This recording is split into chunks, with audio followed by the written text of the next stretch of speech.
For today's episode, magluluto naman tayo ng isdang tambakol na may pork asim. Sobrang napakasarap nito kaya tara simulan na natin to mga kasolid. Bale, i-slice ko muna ang isda sa gusto kong laki. Salamat sa mga bagong viewers at followers dyan. Welcome na welcome po kayo dito. At after ko nga hiwain yung isdang tambakol, sunod ko naman hiwain yung pork asim. Siguro ganyang kalaki pwede na. Shoutout kay J. Mark Tapia ng Florida Blanca, Pampanga at si Yuan ng Isabela. Maraming salamat po sa panonood. At dahil tapos na ako maghiwa mga kasolid, ugasan ko muna to. At pagkatapos kong ugasan yung isda at yung pork asim, sasangkapan ko naman ito ng paminta at asin. Shoutout nga pala sa MSP Sinagtala Las Piñas Eagles Club. Maraming salamat po sa panonood.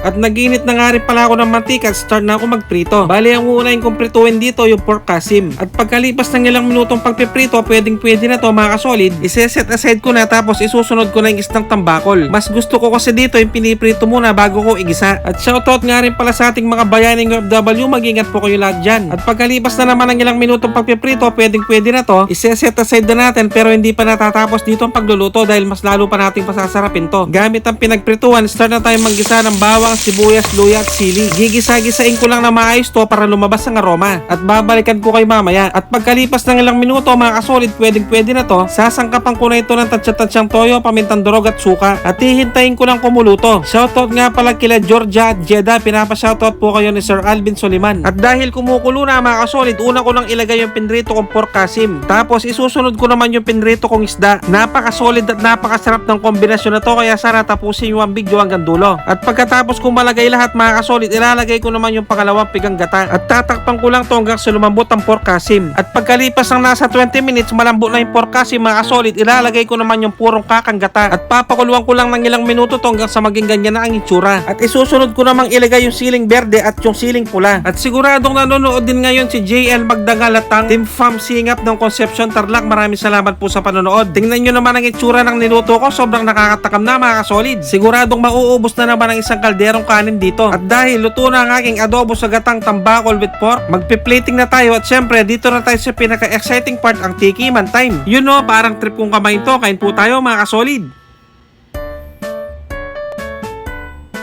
Sus Mario Joseph, kanyama na po. Grabe mga kasolid, napakasarap. At itatry ko naman yung pinaka-sauce niya na maraming gata. Kain po tayo.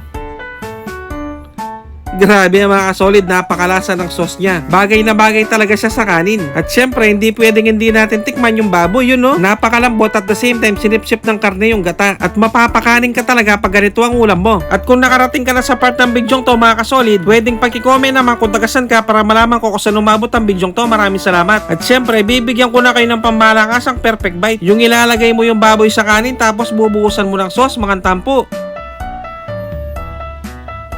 Taksya po, nakalasa ng kalasa. Maraming salamat sa mga walang sawang sumusuporta at sumusubaybay sa aking mga video. At sa mga walang sawang nagsishare, maraming salamat, napakasolid nyo. Kita-kita ulit tayo next episode. Basta Kapampangan, manyaman!